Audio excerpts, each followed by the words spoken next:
Thank you, Jayan sir. So you have set the context, and Dr. Sujay Ghosh and the second speaker have actually set the stage how SGLT2 inhibitor is beneficial in patients with diabetes. So without wasting much time, because we are already running late, so we have excellent panelists, Dr. Virmani, Dr. Prasanth Sankar, and R.K. Modi and Abhamoni Boro.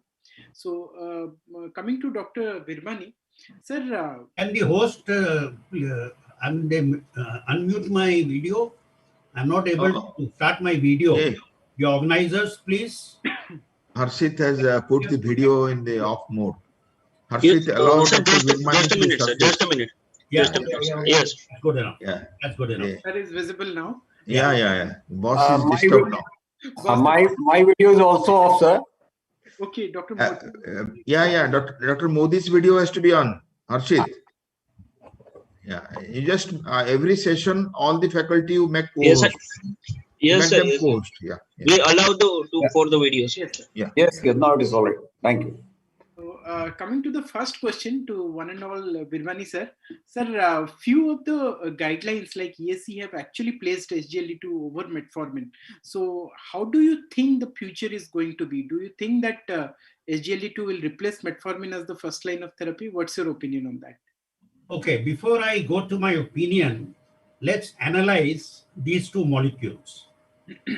I think the coup started when in 2019, the European Society of Cardiology and ESD came out with a consensus guideline putting SGLT2 inhibitors as the first line drug in patients with atherosclerotic cardiovascular disease, chronic kidney disease, and multiple risk factors in drug-naive patients over metformin.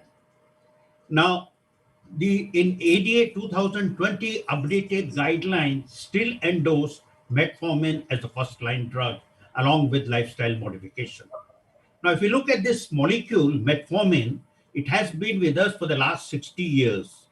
A modest A1C reduction of almost 1 to 2%, minimal side effects of gastric intolerance, lactic acidosis, again, I think is more of a theoretical in nature.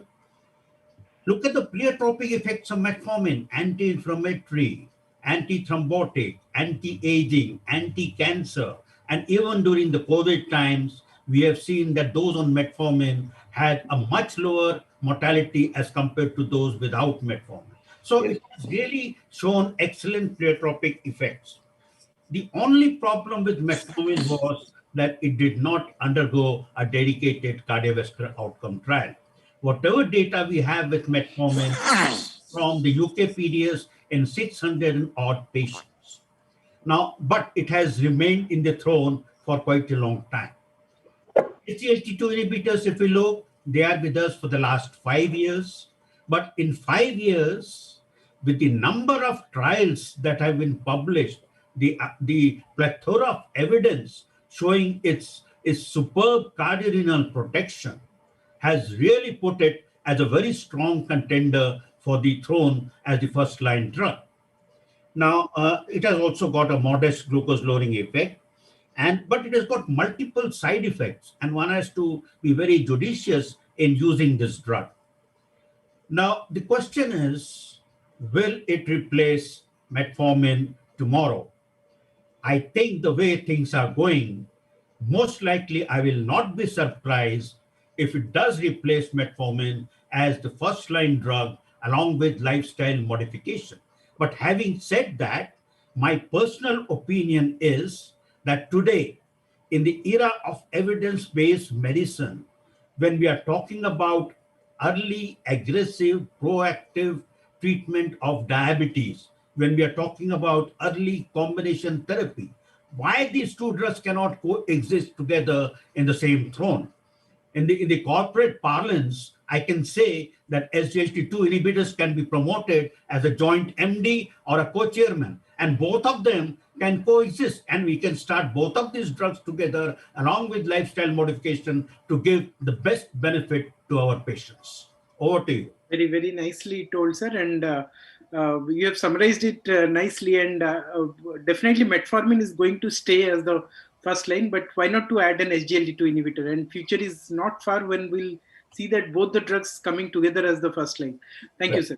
So next question to Dr. Prasanth, who is a very good friend of mine. So Prasanth, we think that cardiologists have taken SGLT2, then we thought diabetologists have taken, then the nephrologists have taken. Now they are telling that hepatologists are also taking SGLT2 inhibitor to their side because there are some evidences on NAFLD. So how do you see this scenario? So what are the evidences in favor of NAFLD? Thank you, Dr. Sambit, for that question. And as you rightly said, the areas in which SGLT2 inhibitors are being used, it's expanding day by day. As you know, the term NAFLD has been changing to something known as MAFLD in the last couple of years, from non-alcoholic fatty liver disease to metabolic associated fatty liver disease, because we know that lots of complications or the comorbidities related to the metabolic diseases, they probably start from the liver. So probably MAFLD is a better term, will be a better term in the future for NAFLD. And so rightly so, there has been some data with SGLT2 inhibitors which show that they have been useful in the reduction of hepatic fat. We all know that they send out sugar through the urine, and there is some glycosuria, but there is also some indirect increase in the blood glucose with increase in the hepatic gluconeogenesis because of the increase in the glucagon production. But overall, it is seen that in patients who are having a good diet and control of their diet and lifestyle, the balance is towards decrease in the hepatic lipid content. So provided the patient has got a good dietary restriction, if you give SGLT2 inhibitors, there is a negative balance which is created, which in effect reduces the hepatic lipid content. And initially, it was thought that it was secondary to the weight loss contributed by the SGLT2 inhibitors, but we know that the weight loss, even though there is some weight loss during the initial couple of months, it remains static later on.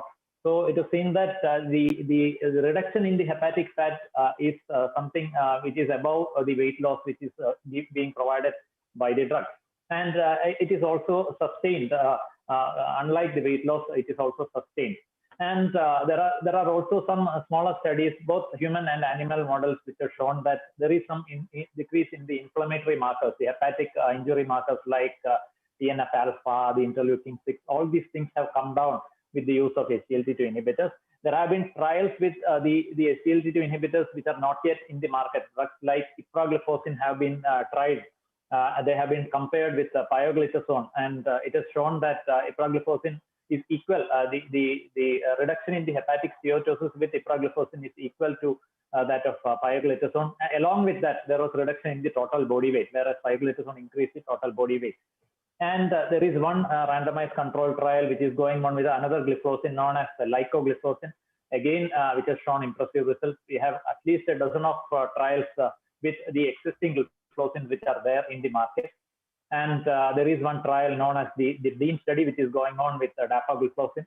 And we also had one study from India. Dr. Ambarish Mittal had one study from with empagliflozin, which was published in ADA a couple of years ago, where they did the MRI to check the fat content. And again, that study showed that there was a significant decrease in the hepatic fat. So overall, if I assess the use of SGLT2 inhibitors in NAFLD, again, the results till date are impressive, but I would conclude that there should be a large control RCT involving multiple ethnic groups, especially the situation can be different if you do a large study in India. I think for Indian patients, the changes in the hepatic fat will be much more than the Western studies. All the studies which have been going on now, most of the studies are being done in the West. I think if you get more data from the subcontinent, it will be much helpful. Overall, the results are promising. I would still wait for SGLT2 to be being used as a drug for the treatment of NAFLD, but as you know, almost all the patients with type 2 diabetes will be having some amount of NAFLD. Even in pre-diabetes, this is one area where SGLT2 inhibitors can be tried. Maybe they will help to reverse or regress the progression to diabetes.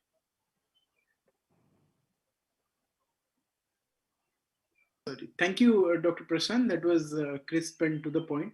And the evidences are mounting in favor of use of SGLT2 inhibitors in NAFLD, but we still require more robust data on that.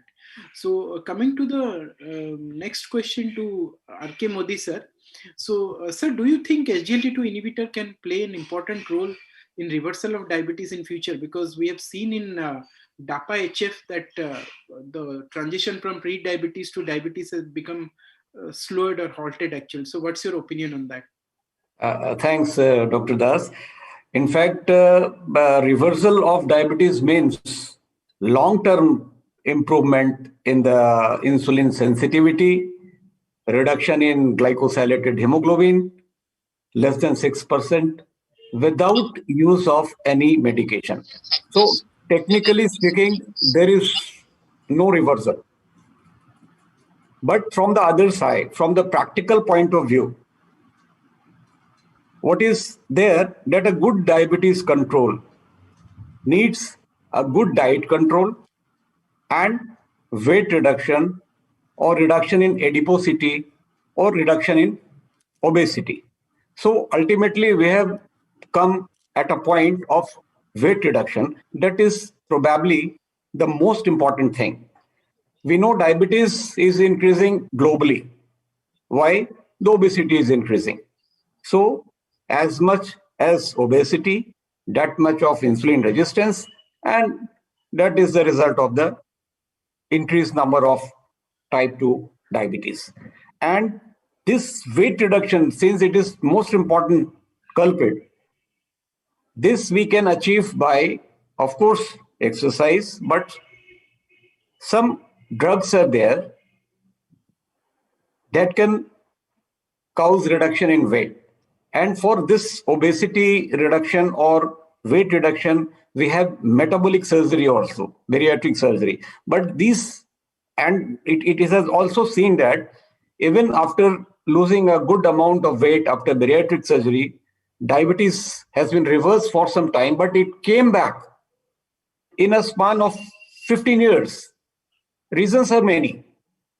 It may be because of its genetic origin, or it may be because of, again, regain of weight. So reasons may be many, but diabetes never, reverse there also. But we have few drugs like SGLT2 inhibitors, GLP-1 analogs, which can result in weight reduction. And especially in SGLT2, there is reduction in weight because there is loss of glucose in the urine.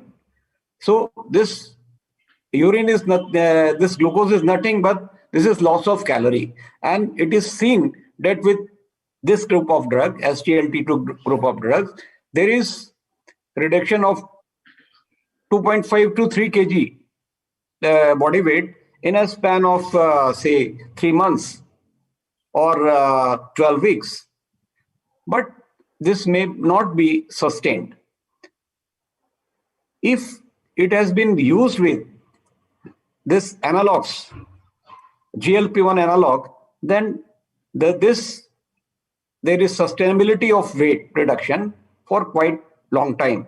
And as Dr. Virmani has rightly said, that SGLT2 along with Metformin may be the drug of first choice for diabetic individual, especially those are obese. So actually it will not reverse the diabetes, but it has got very promising because patient is having cardiorenal benefits with weight reduction. What more he wants and what more we want. So it will help them, but actually no reversal of diabetes. Thank you, sir. That was crisp. Now coming to the next question to Dr. Abhamoni Boro. So she's a young but very well-read endocrinologist from Northeast. So Dr. Abha, just wanted to know, we have so many SGLT2 inhibitors now in the market. We have EMPA, CANA, DAPA, and remogliflozin, and the generic version of DAPA. So this is a very tricky question actually. So how do you select an SGLT2 inhibitor for your patient? Yeah, indeed, this is a difficult question to answer. There are no good head-to-head trials to compare between all the SGLT2 inhibitors that are available in India. But there has been a number of meta-analysis and reviews that has been published till date. Even recently in April 2020 also, a meta-analysis was published. So when considering a particular SGLT2 inhibitors, so we have to take these 7 points. I usually take the 7 points into account: the glycemic efficacy, then the cost effectiveness, the cardio safety, the renal safety, the level of CKD, the BMI of the patient, and the adverse effects. So when I'll go each, I'll just touch each of the points. Like for the glycemic efficacy, the meta-analysis till data that are available, they say that canagliflozin at a dose of 300 is better than 10 milligram. Empagliflozin is better than dapagliflozin. But when you target the postprandial blood glucose, it is said that better to go for a dapagliflozin, because DAPA also have an action on the SGLT1, which is present in the intestine. So it will act on the PPG more. But then again, the fasting blood glucose and overall HbA1c reduction is better with Cana and empagliflozin. So again, these things we have to take with a pinch of salt, because there is no a head-to-head very good trials.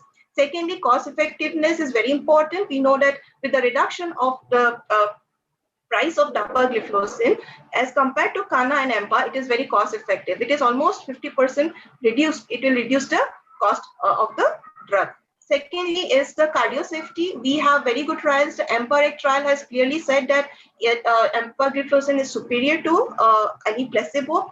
Now with the coming up of the DAPA-HF results, DAPA heart failure results, and EMPA-REG reduced results, we have also found that this empagliflozin and dapagliflozin can be safely used in patients with even heart failure with reduced ejection fraction.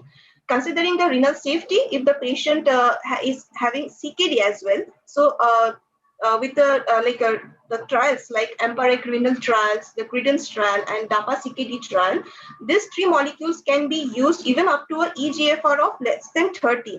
Like in the EMPA-REG trial and Credence trial, they used a eGFR up till 30, but then in the DAPA CKD, they used eGFR even 25 or even lesser. So all this can be used even in patients with CKD. Thirdly, again, if I consider the blood BMI, body mass index, then Cana 300 is very good in weight reduction. Empagliflozin is also good, also improves the cardiometabolic the prospects or parameters better than the dapagliflozin. So when we want very obese patients, then maybe I will go for a canagliflozin at a higher dose, 300 milligram, or empagliflozin at a higher dose. But again, when I don't need so much of weight loss, then maybe I'll prefer dapagliflozin in such patients. Again, the level of CKD I have already told. And regarding adverse effects, it is said that regarding the adverse effects, EMPA, Cana, and DAPA, they are all similar. But then because from the CANVAS trial, we have this data that canagliflozin can lead to increased amputations, but which was later not seen in the Credence trial. But again, if the patient is an increased risk of amputation, like patient has severe peripheral artery disease, like we know from his color Doppler of the lower limbs, then definitely we would not choose canagliflozin and choose for the other SGLT2 inhibitors. So again, all these things are I have taken out from reading a number of multiple meta-analysis, but there is no head-to-head trial. Again, things has to be decided on individual basis and individual preferences, and also the availability in your area. So I think that is what we should see. Yeah, I think that is superb actually. You have pointed out 7 points. At least we cannot compare one over the other head to head, but at least we have some points where we can use or we cannot use one gliflozin. So that was very good. So coming next to Virmani sir. So sir, do you think with the evidences we have on CVOT and also on renal outcome, do you think SGLT2 inhibitor, the cardiac and renal effects are class effects, or do you think there are difference? Dr. Sambit, we have only 10 minutes time, so we can go another round and close the panel. Correct. Virmani sir, you are muted. Sorry. Okay. Am I audible? Yeah. See, when initially the EMPA-REG trial came out, there was an exaggerated and a very staggering 38% reduction in hospitalization for heart failure and cardiovascular mortality and so on. And the Canvas group and the Canvas program and the Declare TB trial and then the Credence trial and the DAPA CKD trial all tried to, they gave indication that it did appear to be a class effect as far as hospitalization for heart failure was concerned, as far as renal outcomes were concerned, and also as far as adverse effects were concerned. But the Vertis CV trial put that into big question mark. Now, Vertis CV did not reach superiority. And why? Because the population studied was almost similar to what was done in the Emperor's trial. If you look at it, all the SGLT2 inhibitors have almost a similar structure. They have a similar mechanism of action, but they do differ in the specificity of SGLT2 receptor blocking. They do differ in the off-target effects, which we are not completely aware of. So I don't think it can be a class effect. The only class effect is for maybe adverse effects, but the rest cannot be a class effect. And I don't believe in medicine, any drug, any class of drugs has a class effect. Neither do all sulfonylureas are same, neither beta blockers are same, and nor all SGLT2 inhibitors are same. And as Dr. Abhamoni Boro very rightly pointed out, each and every one got a particular edge over the other. So it cannot be a class effect. As simple as that. Good. You're muted, Sambit. Yeah. Thank you, sir. So, Dr. Prasanth, since dapagliflozin has been launched in generic form and now many physicians in the primary care setup are going to use it. So, just wanted to know, or you can give some clinical tips and pearls to safer use of SGLT2 inhibitors. Thank you, Sambit. I think this is one of the most important questions regarding the use of SGLT2 and the type of patients who can be selected for using SGLT2 inhibitors. So it's very important that you select the right patient. So if this question was asked 5 years ago, I think the number of checkpoints would have been much higher.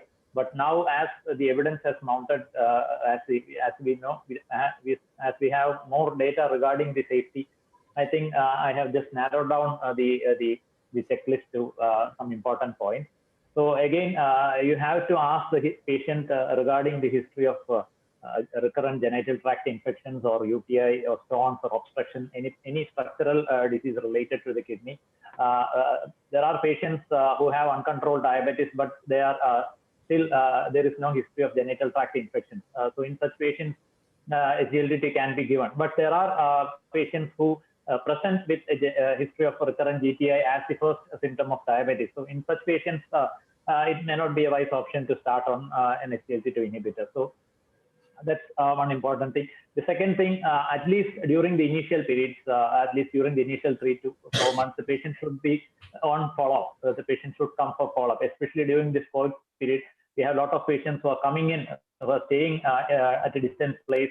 They have come in for a glycemic control, and they will be going back in another few weeks. So if the patient is going to his or her native place, maybe to Dubai or US in another 2 weeks, we won't be able to monitor the effects of the drug. It's not like giving a gliptin and sending the patient off and asking him to come back after 6 months. So at least during the initial 2 to 3 months, the patient has to be on follow-up to see for the possible adverse events. So after the initial 3 months, there is less likely that the patient will get any new adverse events.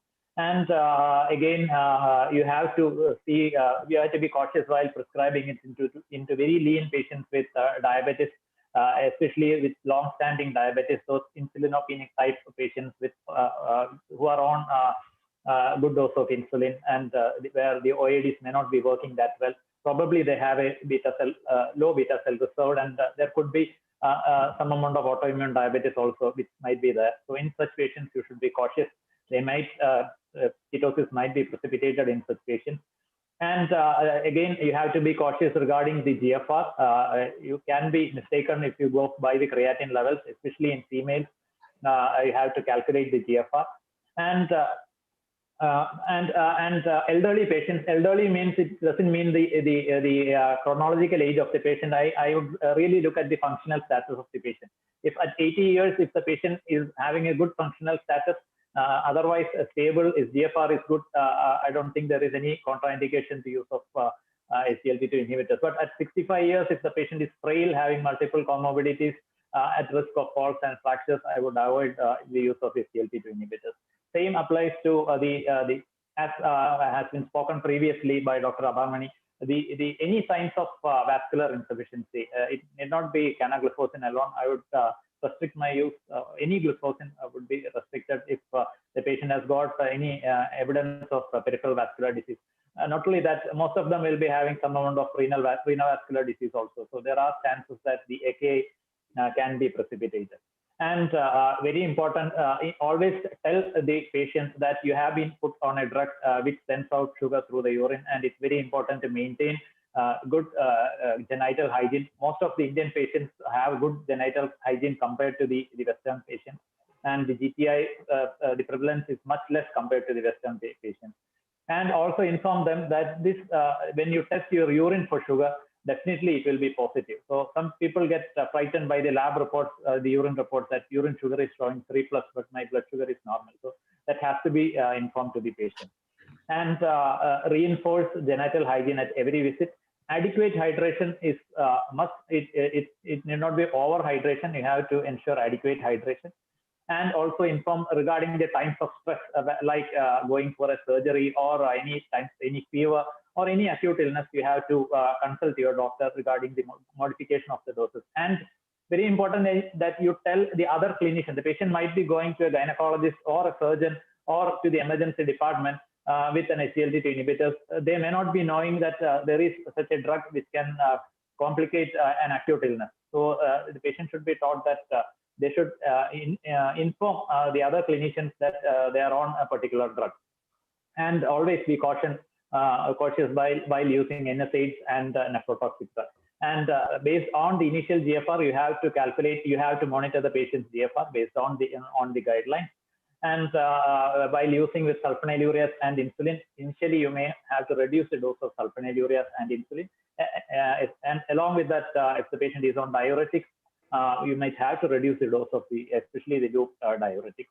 And these are the things which come into my mind when I think about prescribing SGLT2 inhibitors. The most important thing is talk to the patient and always make sure that the patient is on your follow-up.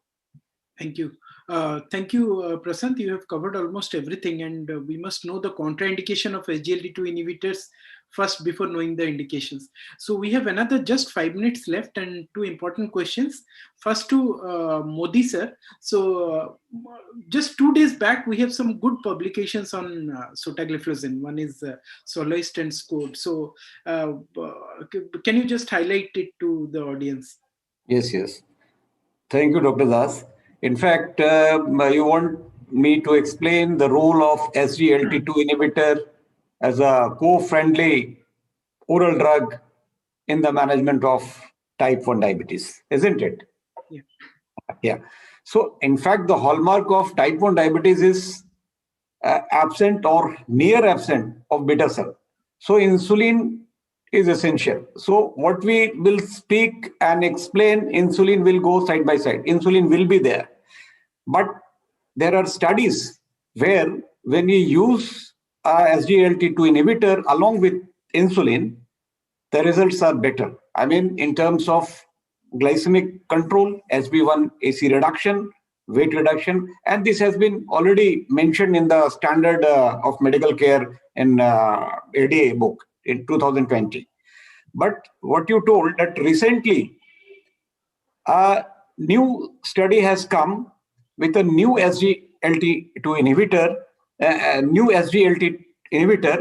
which blocks not only SGLT2 but also SGLT1. So it is a dual SGLT inhibitor, and this molecule is none but sotagliflozin, and this has got a promising result when it was used with insulin in terms of reduction of HbA1c, systolic blood pressure, weight reduction, and not only this, the chances of hypoglycemia was also reduced, and the dose of insulin was also reduced. So this dual block of SGLT2 along with insulin will be a better choice, and probably this dual blocker may be the first oral agent for the management of type 1 diabetes in future. Okay, sir has tossed about type 1 diabetes and the SGLT1 and SGLT2 blocker. But Dr. Abhamoni, I just wanted to know, and our learned physicians also wanted to know the recent publication that is known as the Soloist and SCORED. So just highlight about that in brief, then we'll wind up. By meaning to see the trial on the sotagliflozin. Yeah. Yes. Okay. Actually, as sir has already said that sotagliflozin will act both on SGLT2 and SGLT1. So SGLT1 is in the intestine, and it will reduce the postprandial blood glucose by increasing the absorption of the sugar or glucose in the intestine. So ultimately, because of reduction in the PPG, there is a better improvement in the cardiovascular outcome. So I think this is SCORED trial, and the other trial also, the sotagliflozin trials, it has shown that there is a significant improvement in the primary outcome. Initially, they have seen the 3 MACE trial, that is the death from cardiovascular events, and number 2 for the non-fatal MI and non-fatal stroke. But later on, I think these primary composites were changed, and this non-fatal MI and non-fatal stroke were changed to heart failure, like attention from heart failure and sudden visit from heart failure. So ultimately, they have found a very significant improvement and reduction in the primary outcome, which says that sotagliflozin is superior to placebo. And but then in the sub-analysis, it was found that the death from the cardiovascular events was not very different between the placebo and the sota group. But ultimately, it is showing that it is better in reducing the heart failure, it is better in reducing the non-fatal MI, it is better in reducing the non-fatal stroke, which is again showing a positive effect, because in the previous trials, we have seen that the rate of non-ischemic stroke, or the ischemic stroke was high with dapagliflozin. That was not significant, but there was a tendency towards increased risk of stroke. But then from this trial, we have come to know that it can be safely used, SGLT2 can be safely used even in patients who have previous history of stroke. And again, I think this study will bring about an improvement and enrichment in our clinical practice and our prescribing of SGLT2 inhibitors, because we will orient more towards this extra glycemic benefit.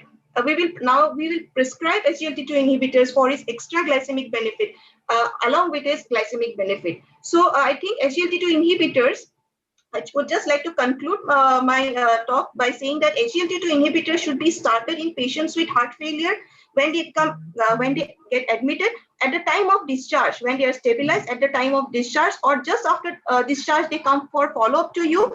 Definitely you should start SGLT2 inhibitors in such patients. And regarding patients with CKD, when you are using SGLT2 inhibitors in patients with CKD, even if the eGFR is coming down over the years, like it is coming down less than 45, less than 30, we should not suddenly stop SGLT2 inhibitors. So till the patient goes into dialysis, we can actually safely continue SGLT2 inhibitors in such patients. So I think these 2 studies have beautifully shown that SGLT2 inhibitors, they have a very good extra glycemic effect as well. And patients should also be given that benefit, despite their or irrespective of their glycemic efficacy. Sure. Thank you, Abhamoni. That was Yes, sir. Yes, sir. I make a point here. Yes, sir. She has very rightly said, in the Emperor Reduced trial, where there were sicker patients and patients with heart failure from 2 to 4 stages, the SGLT2 inhibitors were started just at discharge or soon after discharge, they were started. And they showed wonderful results. Now, Dr. Carr wanted to know, he asked a question about acute decompensated heart failure. At the moment, there is one trial that is going on with DAPA, known as Dictate EHF trial, where DAPA is being used in acute decompensated heart failure, and 250 patients have already been recruited. And we have to wait for these results before we can talk of giving this drug in acute decompensated heart failure. That was just my addition. Thank you. Thank you. Thank you, sir. Thank you, sir. And you very nicely added. So with that, we have come to the end of the panel discussion. And thank you, panelists, Virmani sir, Abhamoni, Prasanth, and Modi sir. Thank you again. Over Thank to you. that, sir. Yeah, thank you, Dr. Sambit. That was a very interesting panel, and all the aspects of the SGLT2 inhibitors are discussed. Really, the topic is covered thoroughly with the presentation of Dr. Sujoy and Dr. Neeraj, and the panel discussion by the present panel, and the game changer designation, I think, is appropriate to this group of molecule. Dr. Virmani has given a clear message. Dr. Prasanth, Dr. Modi, and Dr. Abhamoni has very efficiently, with evidence, have endorsed the present day molecules, and also the future molecules, and the upcoming studies are taken into consideration. So on behalf of the scientific committee, organizing committee, I thank the moderators, Dr. Sambit and Dr. Sunil, and then all the panelists, our old friends, Dr. Virmani and Dr. Modi, and the youngsters, Dr. Prasanth and Dr. Abhamoni. I wish you all will be with us every time. And with this, we'll end the panel discussion and move on to the next session. I thank everyone. Professor Jayant Panda. I thank you, Professor, dear Dr. Virmani, Sambit, Modiji, or Prasanth and Abhamoni. It's a great pleasure to have all of you in NUCD. And you must have marked we are having thematic discussions, one topic and thorough discussion. So that's a good thing. And we will, any future publication, will share with you and take your help. Thank you. Thank you very much. Thank you. Thank you. Thank you.